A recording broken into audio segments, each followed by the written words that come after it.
I hadn't expected to get any happy mail for a little while, what with the run up to Christmas, and I haven't won any more giveaways this time, but I recently finished a course that was 2 years long, and the organisers decided to hold kind of a mini graduation. As part of that graduation, very unexpectedly, they gave each of us a voucher.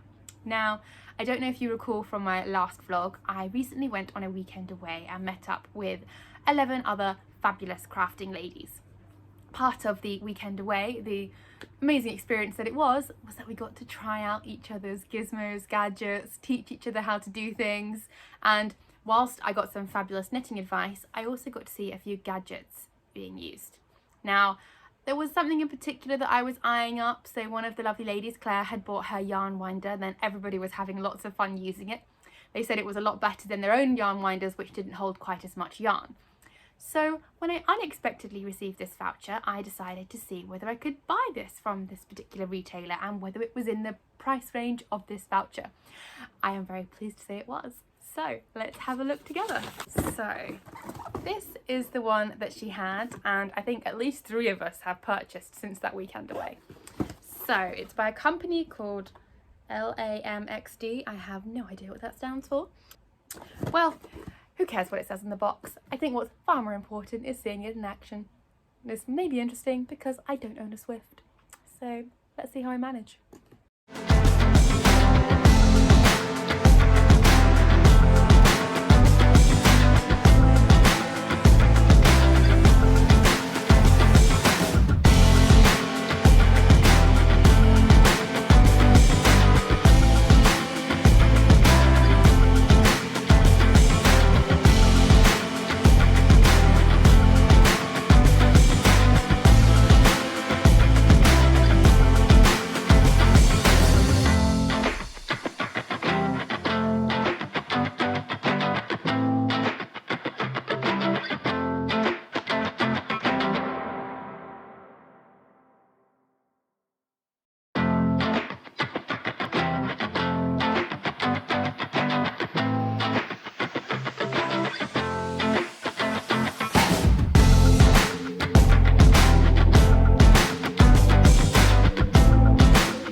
So please excuse the odd light coming through my Christmas tree. The sun's coming through it at an odd angle.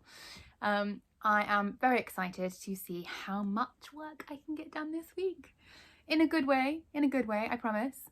In the sense that yesterday I spent most of the day doing business admin, trying to just get it all out of the way so that I could enjoy the rest of my week off from the day job.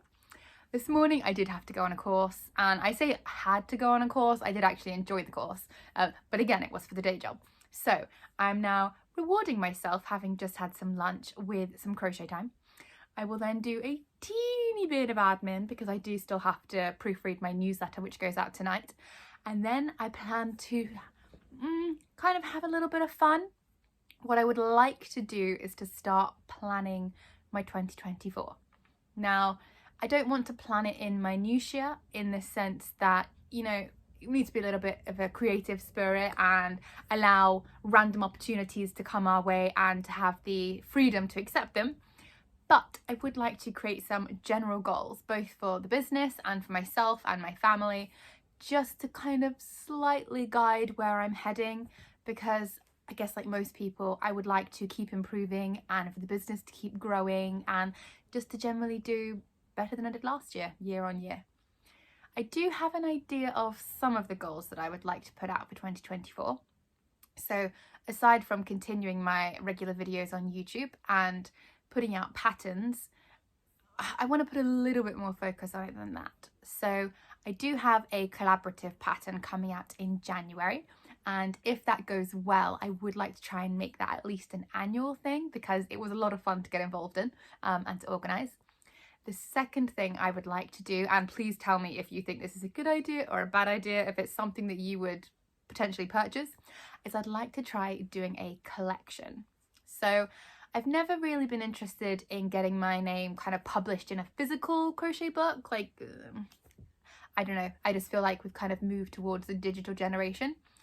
But I thought that doing a series of patterns around a theme and releasing them together as a collection might be a fun thing to try. Now, I have debated as to doing all of one kind of project, so, you know, all scarves or all blankets or all cushions or something like that, or whether to pick a central stitch, so, you know, all corner to corner or all bubble stitch or whatever. But I've decided to go with it like a more general theme. I'm not going to reveal what the theme is yet, but my vague idea is that there will be a blanket, a scarf, a cushion, a bag and a bookmark. So kind of 5 patterns that come in the collection, possibly with an additional digital product that isn't a pattern to go with it. I'm not quite sure about that aspect quite so much yet, but I do think that would be something I would like to try. Additionally, I already have in mind a Christmas pattern. It's because we're running up to Christmas, I'm just feeling all festive, that I would like to do for next year. Definitely don't have time to design and make it, let alone get it tested for this year. In typical fashion, just like my pumpkin blanket, it came to me in the middle of the night whilst I was feeding my daughter. So I guess there are some perks to her still waking up in the middle of the night for a feed. So watch this space, because potentially, if my friend is interested, there might be a little bit of collaboration going on with that too. So without further ado, let's start crocheting.